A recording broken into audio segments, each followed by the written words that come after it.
The Hindu vocabulary हमारा first word है आज का, दैट इज एक्साइल। एक्साइल में ई एक्स रूट वर्ड आ रहा है, इसका मतलब होता है आउट।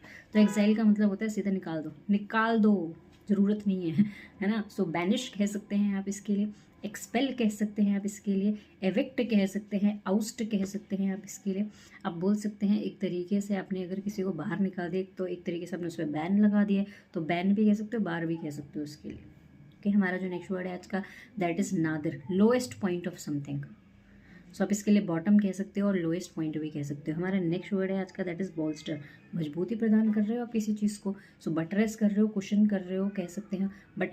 बटरेस कुशन, अंडरपिन कह सकते हो, अंडरग्रिड कह सकते हो, स्ट्रेंथन कह सकते हो, फोर्टिफाई कह सकते हो, अपहोल्ड कह सकते हैं आप इसके लिए।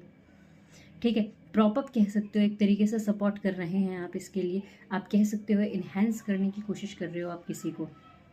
ओके, एक फ्रेजल वर्ब याद आ रहा है, हाँ, शोर अप, शोर अप बोल सकते हो आप इसके लिए। हमारा जो नेक्स्ट वर्ड है आज का, दैट इज रिकॉन्सिलिएशन। बहुत लड़ाई हो गई, ख़त्म करो लड़ाई, दोस्ती कर लो फिर से, है ना। So basically and the quarrel, दोबारा से रिश्ते अच्छे कर लिए। तो कॉन्सिलिएशन कह सकते हो, मिटिगेशन कह सकते हैं आप इसके लिए, हार्मोनाइजेशन कह सकते हो, ट्रैंक्लाइजेशन कह सकते हैं, प्रोपिसिएशन कह सकते हैं, मॉलिफाइंग कह सकते हैं, अपीजमेंट कह सकते हैं, एसुएजिंग कह सकते हैं हम इसके लिए। बरी द हैचेट एक इडियम होता है, बोल सकते हैं लड़ाई बंद खत्म कर दी आपने। कंपेनियनशिप हो गई है, फ्रेंडशिप हो गई, एमिकेबिलिटी कह सकते हो, एमिटी कह सकते हैं हम इसके लिए, प्यार सौहार्द हो गया। और क्या बोल सकते हो, एमेलियोरेशन कह सकते हैं। ठीक है, रिश्ते सही हो गए, अच्छे हो गए। हमारा जो नेक्स्ट वर्ड है आज का, दैट इज सीड। आपने किसी चीज़ को गिव अप कर दिया है। ठीक है, आपकी प्रॉपर्टी भी हो सकती है, वो राइट्स भी हो सकते हैं, पावर भी हो सकती है, वो किसी पर्सन को कर दिया है, किसी कंट्री को कर दिया, बस आपने गिव अप कर दिया, सरेंडर कर दिया, सरेंडर कर दिया, रेलिंक्विश कर दिया आपने, एब्डिकेट कर दिया, एबनिगेट कर दिया आपने, स्पर्न विद कह सकते हैं, डिस्पेंस विद कह सकते हैं, डेजर्ट कह सकते हो, लीव कह सकते हो, छोड़ दिया आपने, सकम्ब कर दिया, घुटने टेक दिया आपने उसके सामने। भाई थ्रो इन द टाल कह सकते हो, थ्रो इन द स्पॉन्ज कह सकते हैं आप इसके लिए, रेज द वाइट फ्लैग बोल सकते हो आप इसके लिए। आप इसके लिए बोल सकते हो कैपिट्यूलेट बोल सकते हैं आप इसके लिए, अबैंडन कह सकते हो, छोड़ दिया, डेजर्ट कह सकते हो, लीव कह सकते हो। आई थिंक मैंने बोल दिया डेजर्ट और लीव।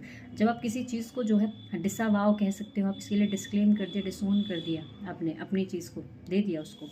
ठीक है, फिर खारिज कर दिया है तो रेप्यूडिएट कर दिया है, रिफ्यूट कर दिया है, रीबट कर दिया है, रीबफ कर दिया है आपने किसी चीज़ को, डिफाई कर दिया है आपने किसी चीज़ को, डिनाई कर दिया है। हमारा जो नेक्स्ट वर्ड है आज का, दैट इज़ फ्यूजिटिव, भगौड़ा, भाग गया। ठीक है, सो हम इसके लिए कह सकते हैं एब्सकॉन्डर कह सकते हैं, एब्सकॉन्डर के बाद आप उसके लिए रनिंग अवे कह सकते हो, एस्केपी कह सकते हैं आप इसके लिए। अभी ये तो हो गया लिटरल मीनिंग। इसका फिगरेटिव मीनिंग ये होता है कि कोई चीज़ आपको छोड़ के चली गई तो वो थोड़े टाइम के लिए थी, तो शॉर्ट टर्म कह सकते हो, फ्लेटिंग कह सकते हो, एफिमेरल कह सकते हो, ट्रांजिएंट कह सकते हो, मोमेंट्री कह सकते हो।